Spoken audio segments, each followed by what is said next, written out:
Assalamualaikum warahmatullahi wabarakatuh. Ensiklopedia Al-Fatih kembali ke hadapan Anda untuk berbagi info Islami. Semoga menginspirasi aktivitas Anda hari ini. Dan jangan lupa klik tombol subscribe dan aktifkan notifikasi tombol lonceng agar tidak tertinggal berita terbaru dari Ensiklopedia Al-Fatih.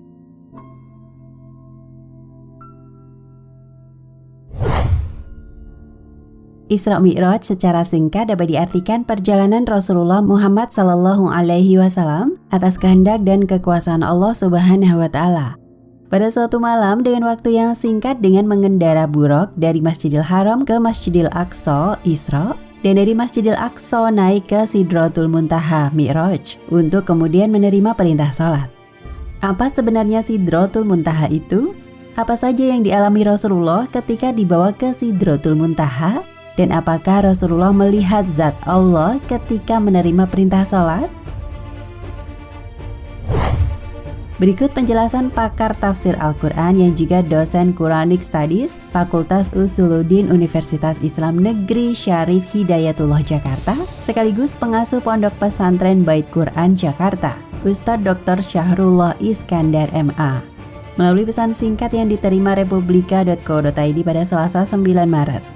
Menurut Syahrullah, kata Sidratul Muntaha disebut di dalam Al-Quran dalam surat An-Najm ayat 14. Kata Sidratul Muntaha adalah kata majemuk yang terdiri dari sidro yang berarti sejenis pohon rindang dan muntaha yang bermakna tempat terakhir. Secara kebahasaan, gabungan keduanya bermakna tumbuhan atau pohon sidra yang tak terlampaui. Dia mengatakan sidro memang sejenis pohon yang kita di Indonesia mungkin menyebutnya dengan pohon bidara. Tentu saja hakikatnya berbeda dengan yang kita ketahui ataupun bayangkan. Keterbatasan pengetahuan manusia tidak akan mampu menjangkau hakikatnya. Dalam sejumlah riwayat, kata Syahrullah, digambarkan daunnya lebar dan rindang dan keindahannya sulit untuk dibahasakan. Sejumlah riwayat sahih lainnya menyatakan bahwa Sidratul Muntaha berada di langit ke-6. Ada juga yang menyebutnya di langit ke-7. Al-Quran tidak menjelaskan secara tegas tentang Sidratul Muntaha ini, kecuali dari sejumlah riwayat sahih tentangnya. Kita harus meyakini bahwa Sidratul Muntaha itu ada. Namun mengetahui deskripsi detailnya bukanlah sebuah keharusan, kata dia.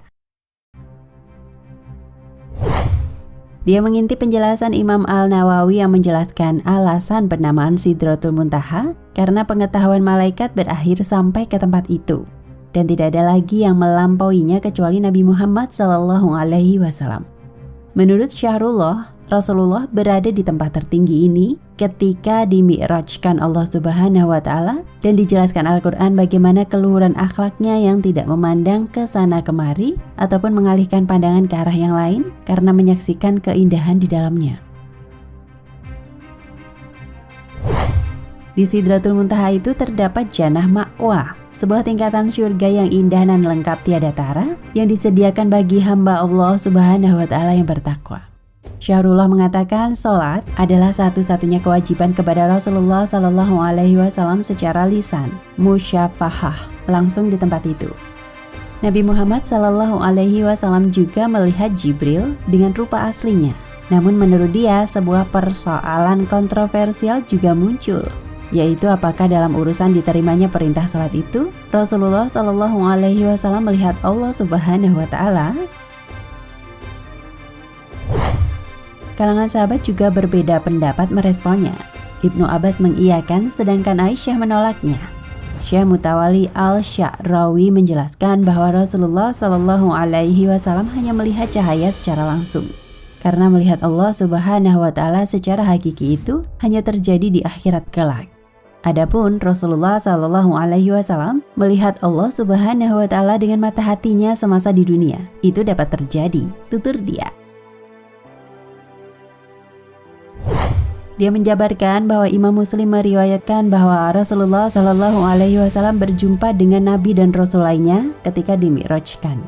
Seperti Nabi Adam di langit pertama, Yahya dan Isa di langit kedua, Nabi Yusuf di langit ketiga, Nabi Idris di langit keempat, Nabi Harun di langit kelima, Nabi Musa di langit keenam, dan Nabi Ibrahim di langit ketujuh. Harus kita ingat bahwa para nabi dan rasul, meski lahir dari ibu yang berbeda, mereka bersaudara, sama penyeru ketauhidan kepada Allah Subhanahu wa Ta'ala dan meneladankan kebaikan, ujar dia.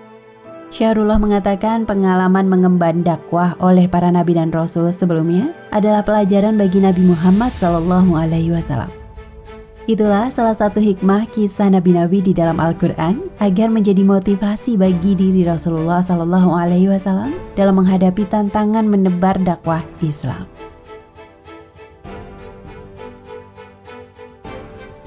Nah, pemirsa Ensiklopedia Al-Fatih, sampai di sini perjumpaan kita kali ini. Semoga menginspirasi.